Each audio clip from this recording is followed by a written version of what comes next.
We're now joined by Patrizia Benvenuti of the United Nations Children's Fund in South Africa. She's live in our studios in Pretoria. Patrizia, good morning, and thank you very much for your time. Looking at South Africa, and when you look at the rest of the world, how bad is child abuse in our country? Well, unfortunately, the statistics look quite bad. In 2011 and 2012, SAPS recorded more than 50,000 contact crimes against the children, and we know that contact crimes are violent crimes committed against the person. We still do not have disaggregated statistics from SAPS for 2012 and 13, but as I just mentioned, the statistics from last year are quite worrisome. I mean, 50,000... So yes, the levels of violence are extremely high in the country, and the same is also for violence against the women. We have disaggregated statistics for this last year, 2012 and 13, again, statistics from SAPS. And SAPS recorded more than 66,000 of sexual offenses committed against the women. Basically, every 8 or 9 women, on an average, is either sexually assaulted or raped in South Africa. So, yes, the magnitude of violence against both women and children is extremely high. From your studies, Patrizia, what is at the root cause of this? Well, the root causes of violence are contested in the sense that violence is a multifaceted phenomenon. Nevertheless, there is agreement that a few correlated factors that act simultaneously really contribute to trigger violence. We have to think of the very high level of poverty existing in the country and inequality. We have to think also about the legacy of apartheid and what that did on families, especially in terms of family fragmentations and forced migration. But we also have to look at the gender discrimination, especially when we talk about violence against the women and against the girl child. And the most recently also what is quite concerning is the very high level of substance abuse, both the drug abuse and alcohol abuse that we see in communities. So it's a mixture of factors that trigger violence that sometimes, as I mentioned, tend to act all together. What kind of actions does UNICEF South Africa's Child Protection Unit, of which you are in charge, do in South Africa to assist in finding solutions?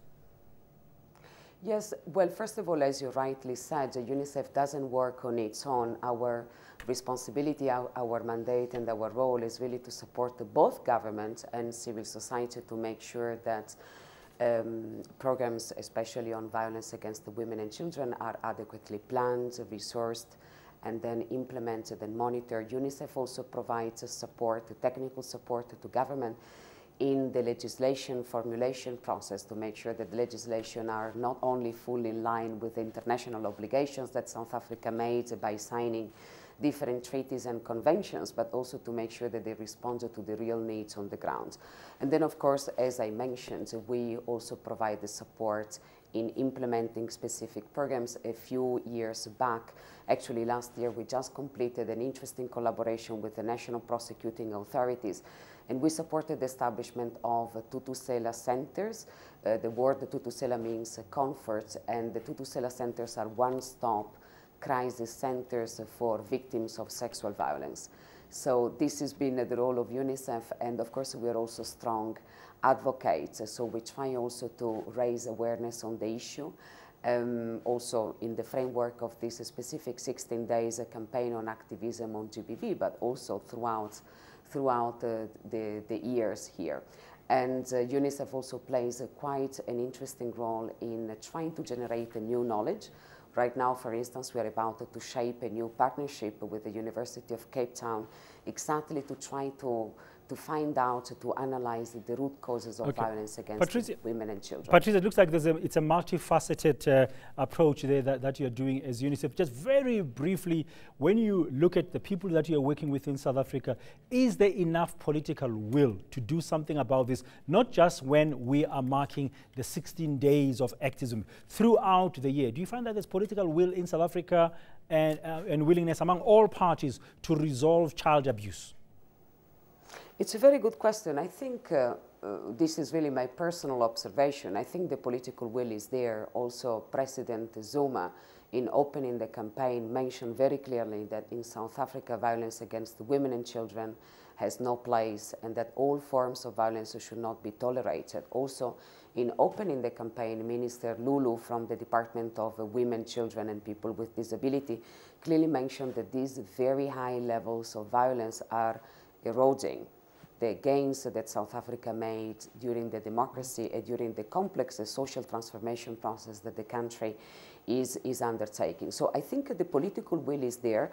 Of course, we would like to see more efforts channeled to the sector. And when I mention efforts, I clearly refer to resources, meaning not only financial resources, but also human resources. If I'm not mistaken, South Africa only counts with approximately 15,000 registered professional social workers, and this workforce is not adequate to really meet the strong needs on the ground. So of course the political will is there, but it's, as we say in UNICEF, we always need to see a progressive efforts being carried out in that way. So we obviously would like to see even more. Thank you very much. That's Patrizia Benvenuti, who heads the UNICEF South Africa's Child Protection Unit. News that moves. ENCA.com.